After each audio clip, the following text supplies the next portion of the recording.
Hey guys, Jakubowski here again, introducing the second discussion post. This week we'll be talking about the human figure in artistic practice and Western art history generally. What I want you to do this week is take two examples of human figural representation, or just, in a more basic terms, the human figure as it appears within artwork, and compare and contrast them in your 200-word initial response.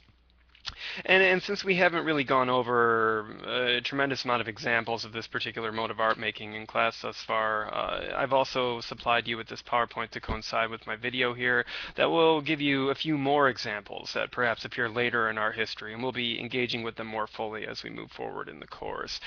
You're free to use examples from the textbook or from our lectures thus far, or use them from this PowerPoint that I've created here. Any one of these will work for me, depending upon what interests you the most. But as far as what I've produced here in terms of a presentation, I've basically taken some examples that spring to mind for me throughout the history of Western art of the human figure. And these examples speak to different ways of how the human figure can be mobilized within artistic practice to different ends, right? So if you open up that PowerPoint presentation, we can begin running through these pretty quickly here. The first example that I leave for you is one that we've already discussed at length. We don't really need to worry about it too much further, but it's the nude woman or the Venus of Willendorf. This is sort of the beginning of human figural representation in Western art history, right? First example that we look at of any art object for that matter. And it's a specific kind of human figure, right? And this is not a portrait. We more or less came to that conclusion because it doesn't offer any specific details of the woman in question. And that this is the human figure basically put to the service of representing a concept, probably either the concept of fertility or the concept of material abundance. Any of these larger, more abstract ideas, rather than a specific woman that perhaps lived 28,000 to 25,000 BCE during that time period. And we can tell that by looking at the specific details of this particular sculpture, right? And once again, we don't need to go into that too much with too much specificity at the moment, since we already have. Moving forward to Egypt, and hopefully we'll have discussed this in class by the time you have to write this post. We have this completely different approach to the human figure, which is this sculpture from the Fourth Dynasty, from ancient Egypt, made of diorite, and which is a portrait, more or less, of the pharaoh Khafra, and it's him enthroned, as the title tells you. And this is once again a completely different way to engage with what the human figure can do as a representational object within art, right?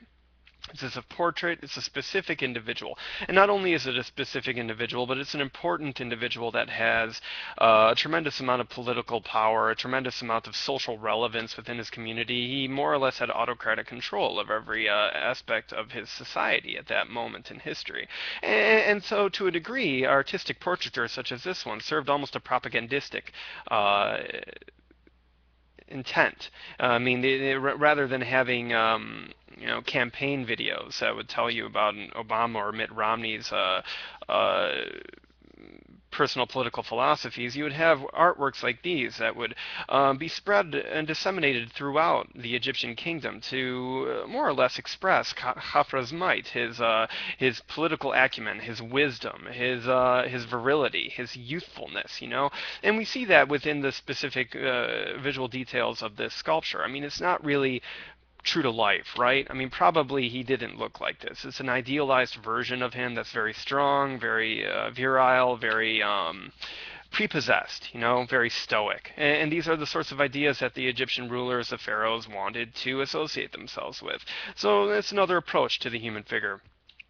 We move forward during Greek and Roman times, and we see, a completely different model of engaging with the human figure in artwork. And within these particular works, specifically the one by Polykleitos before us right now, we see individuals that are actively attempting to engage with human anatomy in a very specific and naturalistic way, right? Whereas in the past, when we had, the Venus of Willendorf or Khafra enthroned, to a degree, we're dealing with idealizations or abstractions of the human figure. Whereas when we get to the Greeks and the Romans, they are generally more concerned with attempting to actually reproduce the human figure as it looks in reality. Of course, there is a certain level of idealization going on with Polykleitos' Doryphoros before us, right? I mean, this is still an ideal human figure, right? But he is in a more naturalistic pose, right? And this is a pose that we refer to as contrapposto. We'll deal with that more later on when we get to Greek art. But he's sort of like hanging on one hip here, sort of engaged in an action that shows off his anatomy and the dynamism and the movement of the human body to a greater degree than we perhaps saw in Khafra's propagandistic portraiture some millennia beforehand. And so we have artists that are approaching the human figure with the thought in mind that they actually want to represent the real world with something approaching accuracy, right? We move forward to the next example of the human figure, which is a fair amount later on in Western history, but this more Gothic approach to the human figure that we see emerge during the Middle Ages, the so-called Middle Ages of Western Europe, which is not naturalistic, right? We have this sculpture, which is more or less what we refer to as a Pietà, which is the Virgin Mary visibly mourning the death of Christ, usually holding him in her lap and in the pose similar to the one we see before us. But the artist who created this artwork, whoever he was obviously not interested in reproducing reality and with anything approaching naturalistic accuracy, right? I mean, this isn't a very realistic treatment of this particular biblical narrative.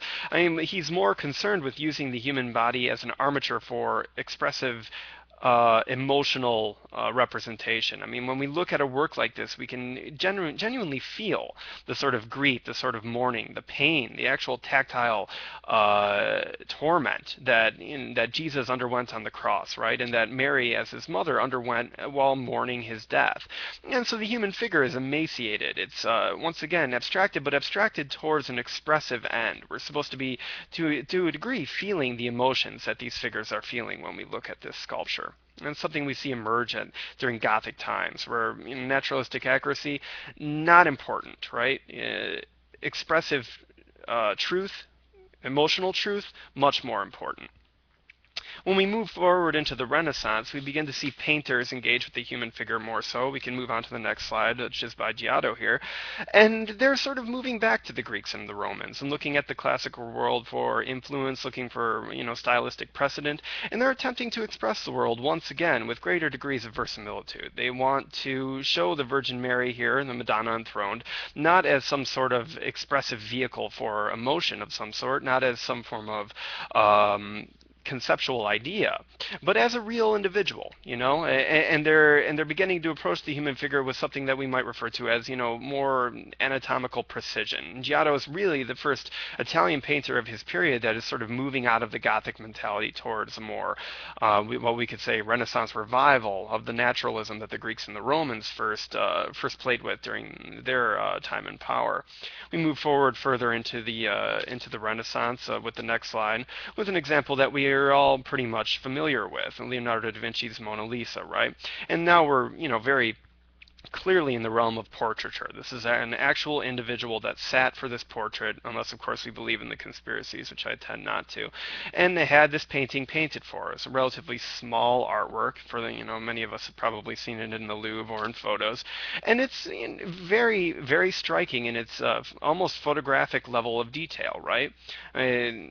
Leonardo brought the new technical richness of oil painting to bear upon this subject with really detailed virtuoso here, right? I mean, through various shading techniques referred to as sfumato. We'll get to that later on.